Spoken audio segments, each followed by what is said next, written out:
Sustainable design is one of the hottest trends in fashion, and the city of Chicago is doing its part to ensure that this trend is here to stay. This week, it hosted the first Sustainable Fashion Cafe, dedicated exclusively to eco-fashion in Chicago. The event was held at the historic Chicago Cultural Center and was hosted by Melissa Gamble, Director of Fashion, Arts, and Events at the City of Chicago Department of Cultural Affairs, and Michael and Bianca Alexander of Conscious Living TV. At the event, fashionistas got to shop with some of Chicago's most notable eco-boutiques and designers, including Pivot Boutique, Macklemore's Closet, Mountains of the Moon, Elise Bergman, Julia Faley, Organic Revolution, and Frey Designs. The event also featured designs and an exclusive interview with Abigail Glaum Lathbury, voted Best Clothing Designer by the Chicago Reader, and Lara Miller, whose designs have been worn by celebrities like Angelina Jolie and featured at the People's Choice Awards. So, hi. Hi. It's so exciting to be here.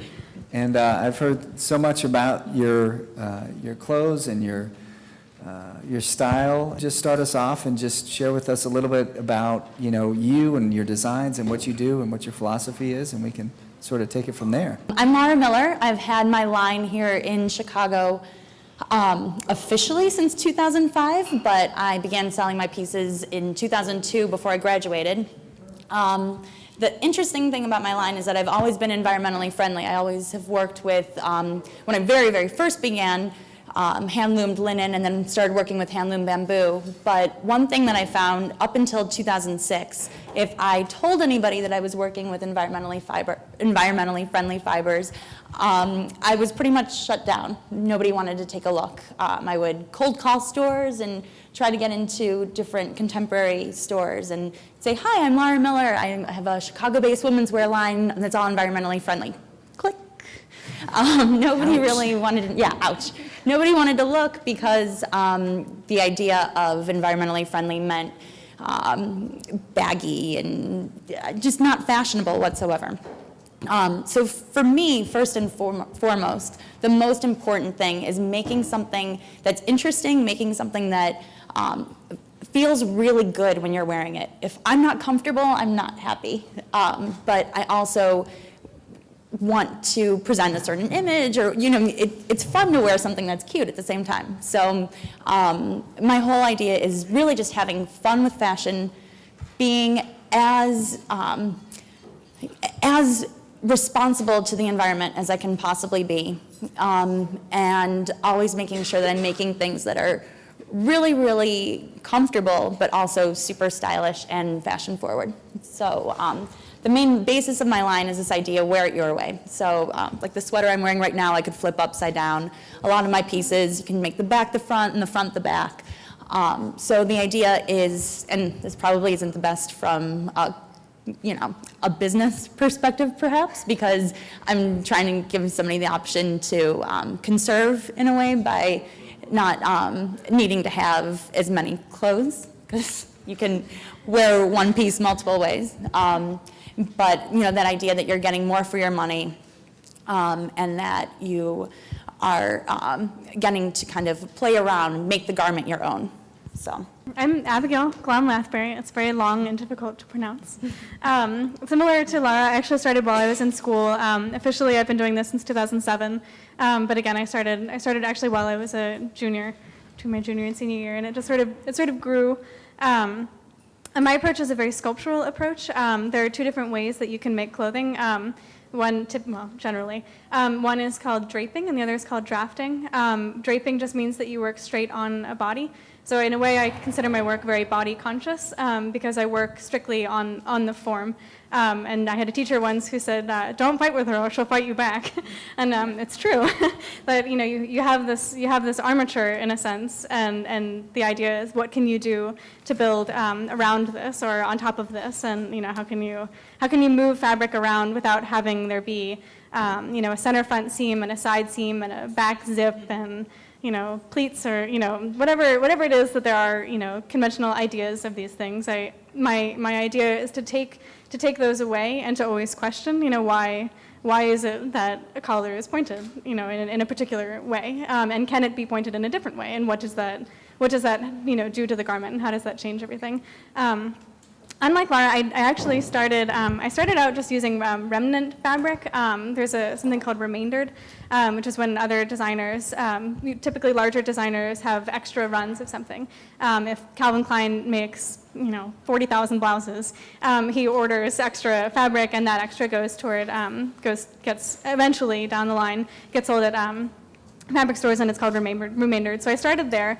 And then I've actually sort of worked into more environmentally friendly fabrics. I've always been incredibly low carbon footprint. Everything is produced in Chicago. It's really very, very important for me to have everyone involved having a living wage. I don't think, I think so often when you buy a garment, you don't think of all of the hands that have touched that garment, even from H&M, from the person who sewed the collar, for the person who put it in the bag, from the person who checked it, from the person who put it in the shipping container, and, and on and on and on. And you don't often think about that when you buy clothing. So I like the idea of having a little bit of evidence in the hand of the garment.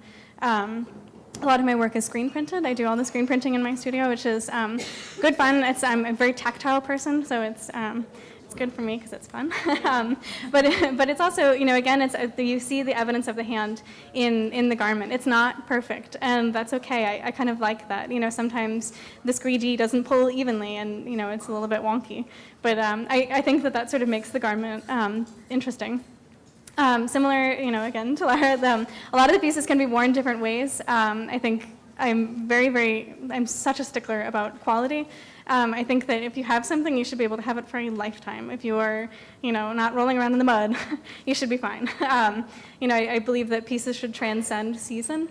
And I also believe that pieces should transcend age. A lot of times there are many categories that people, want to put you in, and I don't believe that those categories exist. at least I don't think for me.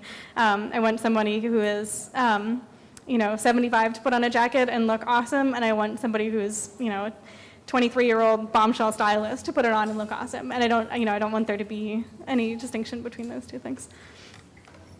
Cool. Thank you. And she does it, totally. It's pretty great. Thanks. Yeah, that's true. Well, I think both your stories are so interesting and so different in so many ways. Before we get into kind of how you do what you do, because I think that's what we're all so fascinated by, I'd like to just get an overview from you, a sense of what you think the importance of eco-fashion is today, given what's happening in our planet and what's happening in our society. What do you feel that the role it can play? Acknowledging the responsibility we all have to our environment, whether it's in fashion, it's in the food we eat, the containers that we use, we have no choice. And it's one of those things that fashion is a multi-billion-dollar business. It's a world business. And as Abigail was saying, so many people are involved in that. And to me, sustainability is three different things. It's our environment, it's being local, being conscious of how far something actually has to travel, and it's economy. And what do you mean by economy? Economy, a few different things. All right. Living wage, first of all. Making sure that the people that you're working with are provided a living wage, whether that's free trade, or fair trade, sorry. Free trade works also. You can get into NAFTA, but that's a whole other different seminar. It's a whole other cafe. Of course. Yeah, I've had some interesting NAFTA issues lately, Capital actually. But, Cafe. yeah, never mind. Working with, whether it's working with fair trade and working with, you can still get a lower price garment, but making sure that the living wage for the person that you're working with. But then economy also from the perspective that conserving, reusing, being environmentally friendly is good for our wallets, period. And that's what's gonna, at the end of the day, that's what's going to change people. That's what's going to change people's minds. you could argue that then environmentally friendly products, at least at this point right now, are more expensive. But there's a reason they're more expensive, and a lot of times it's because they're not, from a garment perspective, they're not throwaway.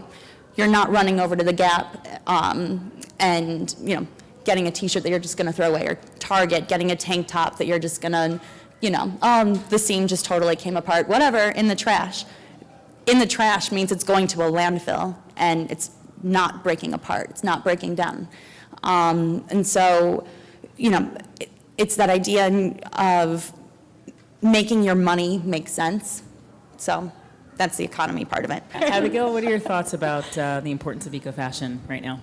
I just think it's fundamental. I mean, it's almost something I don't really think about. I don't push myself, or I don't bill myself necessarily as a green line. I don't even really know what that means. In a sense, like there's not a very clear definition for that. So I don't. It's not something that I'm out, saying. I just think that it's a way that everybody should manufacture, and I don't.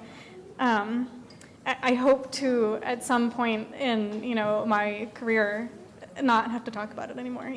Just that everybody. It will just be. I want it to be the new standard, and I think that the more designers who become conscious of these things, I think it's going down that road. But ultimately, I would like to not talk about it in a way, at the end goal, that it just is no longer an issue. That that the economy, living wage, that even your fibers are being ethically produced, or that they're not using billions of gallons of petrol, pesticides, or Most fashion is produced. Absolutely, and that actually leads to how it's done. Yeah, exactly, and that actually leads. I would say sustainability is probably four main things. We didn't mention health. Your body absorbs chemicals. Period. And so Your skin is the largest organ on your body. Skin, so exactly. There it is. Yeah, and so, and even more importantly, we work with low impact dyes because the people who are dyeing our garments are touching those dyes constantly and having those dyes, they're being absorbed. It's, if you are working in a regular cotton farm, those pesticides, they're using chemicals from the war. They're literally using toxic chemicals that were made to kill people. That's a problem. I read somewhere that the average T-shirt, the average non-organic cotton T-shirt, it takes, I think it's like 1/3 of a pound of pesticides just for one cotton T-shirt. Well, It's crazy. All that's going into our rivers and streams. We're drinking it. It's going into our bodies.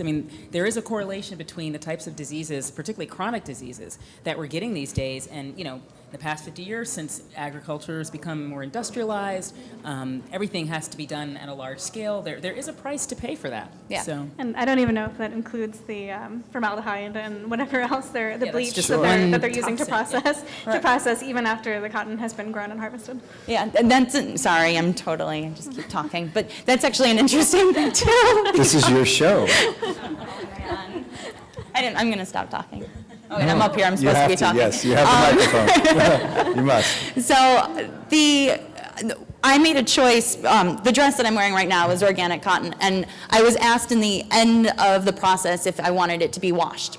And I've always I never even thought about that process. I thought once it's gone to the gin, it's been milled, and it turns into a fiber, then it just gets sent to me, right?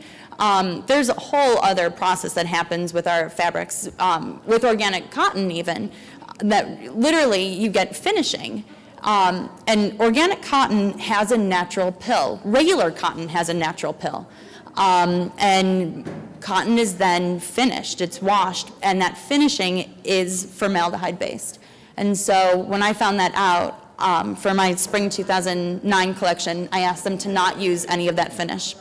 And it's been really interesting because my cotton pills because of not using that finish. I've actually gone through and I rough it up before I ship it so that the pill is even throughout the whole thing. But it's pilling because it doesn't have formaldehyde, and I made that choice. Being a style-based business, first and foremost, it's been interesting. 50% of my stores are not environmentally friendly stores. And so when they saw the pilling, they've had a problem with that. And their customers think it looks old. And, it's been sort of just a give and take.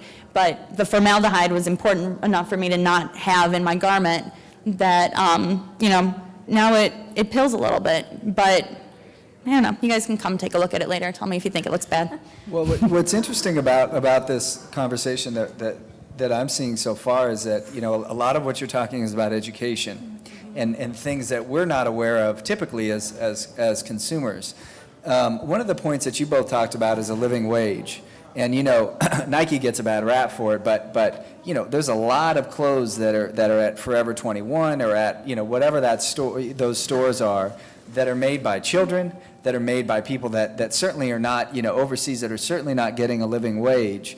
And obviously, if you're paying people a living wage here in Chicago, it's going to translate into the price. What challenges would you say that you have in or solutions on the other side to really educate people about your clothes and let them know that yes, while you are paying more for this item, that there's somebody who can live off the making of this item as opposed to somebody who's being exploited so that you can save a couple bucks. 2 days ago, I had a discussion with one of my stores, and we were talking about price because it's hard right now. A lot of people are suffering, myself included. It's I think we all are, and I get that, and recession, these hard times, and all that stuff. And so we were discussing price, and she said to me, she's like, well, it's you produce in Chicago. If you're producing elsewhere, your prices would be lower. And I looked at her and I said, but then I would deny Eloisa, who is a dear friend and employee of mine, I would deny her a living. And I don't really know that I feel comfortable. Look me in the face and tell me that I should deny that to someone. And I don't think anybody does that, and I don't think that it's necessarily their fault. I just think that it needs to be explained, and that it's important, and that it's not. At the end of the day, it's just not sustainable to have. It's sustainable in the larger sense of, feeding bodies, and you'll read Women's Wear Daily. It's a trade publication. It's one of the sister publications to W Magazine, and if you read some of the stories in there, they go further into depth of industry things. And I read an article one time. And this is just one of many. This is not a rare thing in Women's Wear Daily. But it was I don't remember the country, and I don't know that it even matters because I think it's so broad. But the inspectors had gone to this factory. I think it was for Hanes, and they had gone in, and there were all these machines empty, and they were like, well, a lot of the workers are sick. And these machines were just empty, and they went out. The inspectors went outside, and there were hundreds of children on the fire escape because they realized that the inspectors were coming, and they were like, well, you gotta go. And so they're all lined up on the fire escape. And I don't know that most inspectors bother to check the fire escape or to check the back rooms or the alley or whatever it is. That's sort of see no evil, hear no evil, don't ask, don't tell. Right. No garment is worth that. There's no outfit, there's no look that is worth that type of human suffering. Yeah. Honestly, particularly the children. It's like, but we don't know, and I think part of it is what this whole event is about, and I think what this movement is about right now is just becoming an educated and informed consumer and understanding what are the fabrics, what are my choices. You may not want to go 100% green, but at least you have the opportunity to understand and to ask the questions so that you can find out what your comfort level is. Okay, it's not fair trade. You may be cool with that, but at least knowing that, as opposed to walking into stores and just buying whatever's there without sort of taking more responsibility. That's what, for us, conscious living is about. It's about taking responsibility for your choices and making a more conscious choice. It doesn't have to be perfect, but you have the opportunity to vote with your spending dollars, and with one purchase over and over and over and over again, collectively. That's just basic economics 101. You create more of a demand, you create more of a supply, the prices go down, right. Children get out of child labor, we get these toxins off our skin. It seems like a no-brainer, but yeah. I think it's, for me, I know that this whole journey started really, there's a lot I just didn't know. But for Michael, I wouldn't have been introduced to much of it anyway in really a practical way, but I think just asking yourself powerful questions about, can I do this a little differently? Can I do this a little differently and not have to give up, looking great or eating well or traveling well? And I think what you guys are you're really proving, and as role models and everybody in this room, that it is possible, that yes, it's possible. And I think that's really exciting. And I think just to ask questions of where you're buying your clothing. If I go into my local boutique and I say, do you know where this was made? And they say no, if 4 other people come in and ask the same question, Right. they'll know. They will have that answer for you. And it can seem overwhelming. I know in a broad sense, when I look at many issues, I think, oh my God, there's so much information here. I'll never be able to get a handle on all of this. But I don't know that you have to tackle everything. I just think you have to ask questions, and say, where was this made? What is this made out of? And just ask. And if they don't know the answer, they don't know the answer. But it's certainly a step.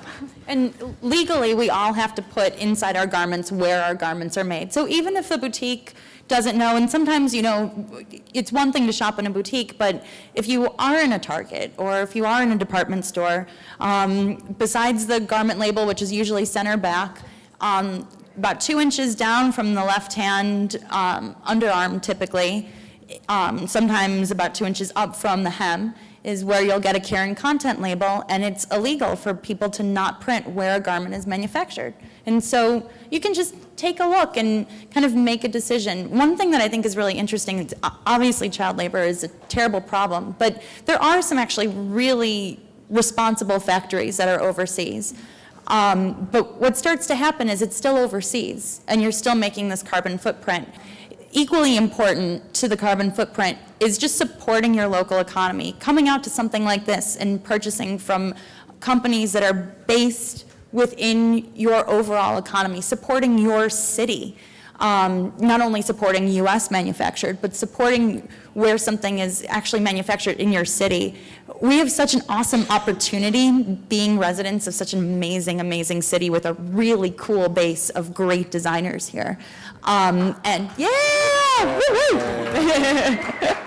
And we're working harder and harder every day to keep supporting and to keep more and more designers here. And that's building jobs for manufacturers. It's building more and more boutiques. I mean, it's doing so much, and it's making your city an even cooler place than it already is, which is hard to imagine because it's Chicago, which is awesome. But, so it's not only are you thinking about it from a sustainable perspective, but you're also just thinking about it from, supporting things as local as possible. And when you buy local, can't you also improve the weather? Actually, Still working on that formula. we could go into global warming because that's a whole other thing. One question I have, because you both talked about using remnants and sort of where you were sourcing your materials. Yep. What has changed over the last few years as far as that market for recycled fabrics, for remnants, and how do you see that changing moving forward?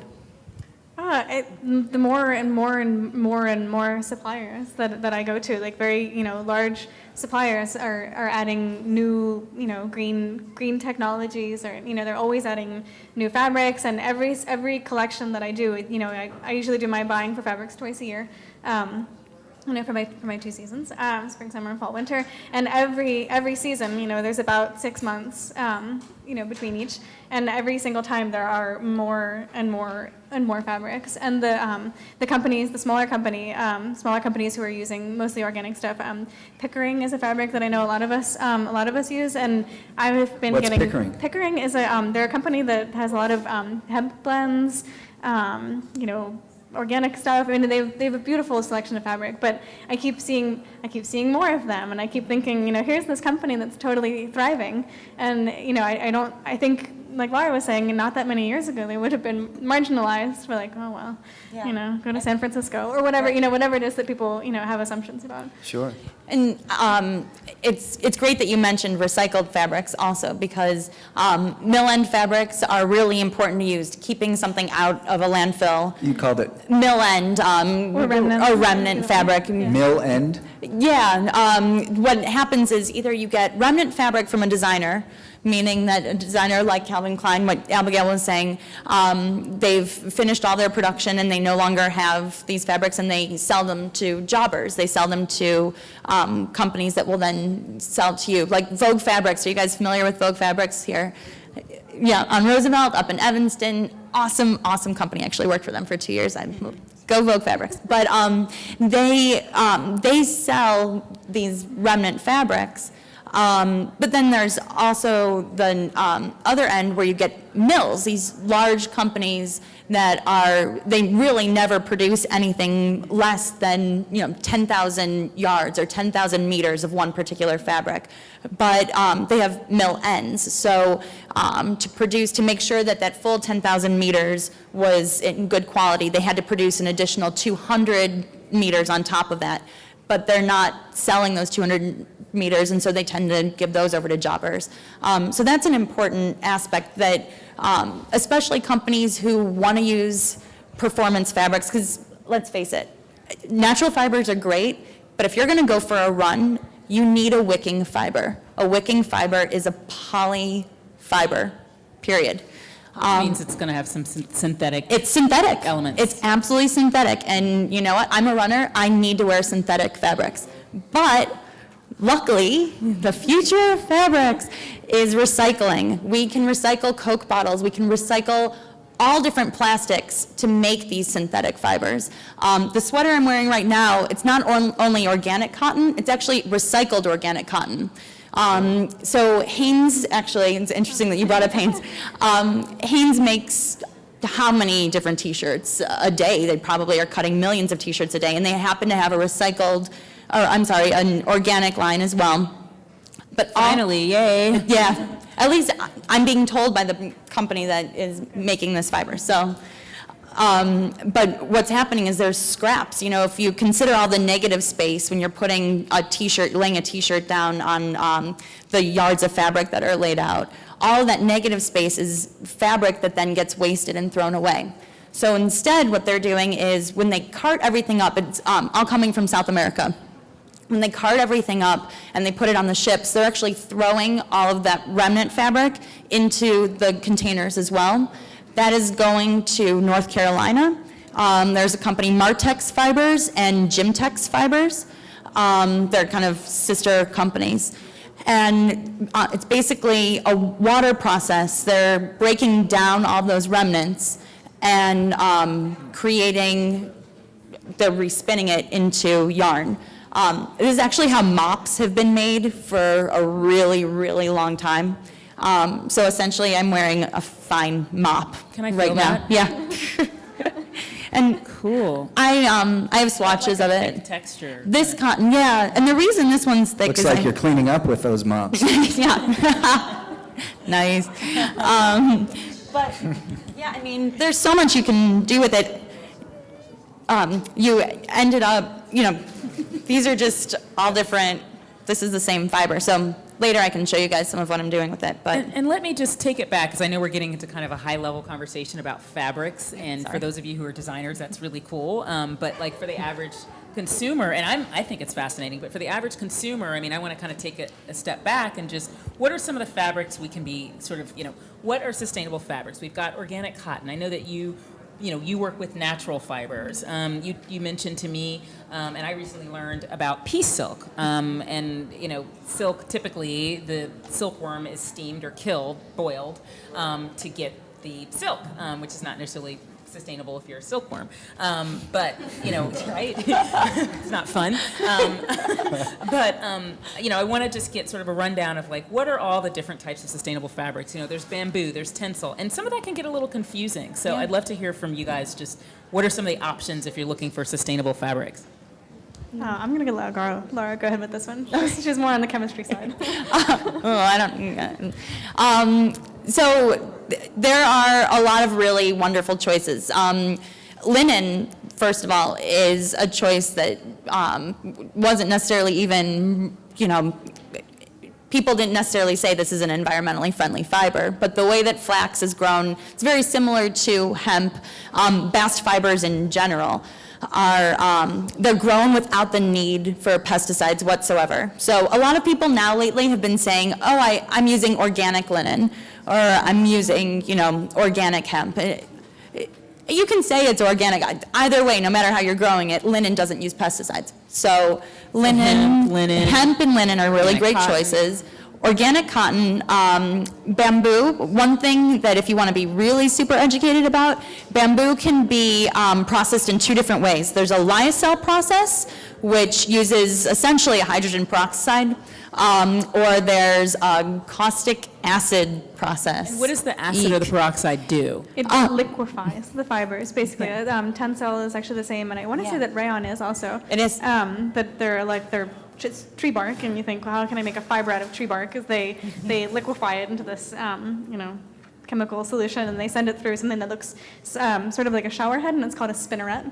And then you get these long fibers, and then once they hit the air, they sort of cool and they form these longer fibers, which is a little tricky because the chemical solution is less than eco-friendly? Less than eco-friendly. Less than eco-friendly. I think we're understanding is that, and what I feel is one of the most exciting things about eco-fashion, and specifically Chicago fashion, is, is the collaboration that feels like it's happening, with designers, with the boutiques, and just there's really, I think, like a birth of something new here, where it's really about collaborative capitalism. It's not about capitalism where it's about competition and cutthroat, but it's really about how can we come together, how can we better the planet, how can we save the planet, and how can we also support the collective good and the collective expression of all the great work that we're doing. While making beautiful things. Right, while making beautiful things. So maybe you can tell us, just maybe we can finish up on this. What do you see as the future for Lara Miller, and then also for your, for eco fashion? Oh gosh, that's a really big question. What's the future? What's the future hold? 10 words or less. Recycled fabrics. Cycle I'm fabrics. going to keep it really short. Recycled fabrics. Cool. There. Yes. I'm keeping it short. Abigail?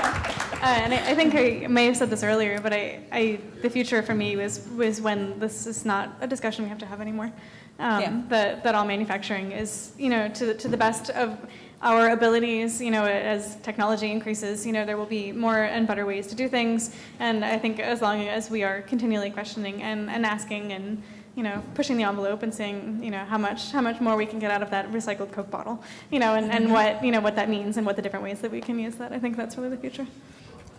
Well, thank you so much. I mean, this was amazing. Thank you. Really, great questions, great energy, and I just feel so inspired to, continue to ask those questions and, to continue to support what you guys are doing. Hopefully we can help tell your stories and, keep buying. Go and support each and every designer in this room. And there's many in the room here that I see, like Leanne Hilgard, the back there, fabulous show at the MCA this week, by the way, and Jenny Garaccio, Minx Parlor. There's so many here. So talk, meet, mix, mingle. Michael, any final words?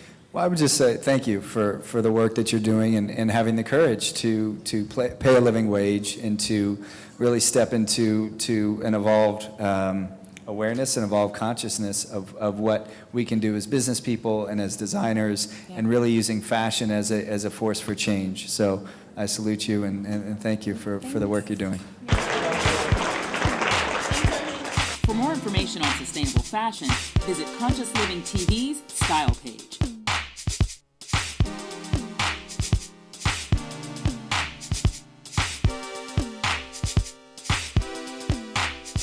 Clothing provided by Pivot Boutique and Kylie Footwear, and jewelry provided by Fanta Salah Creations.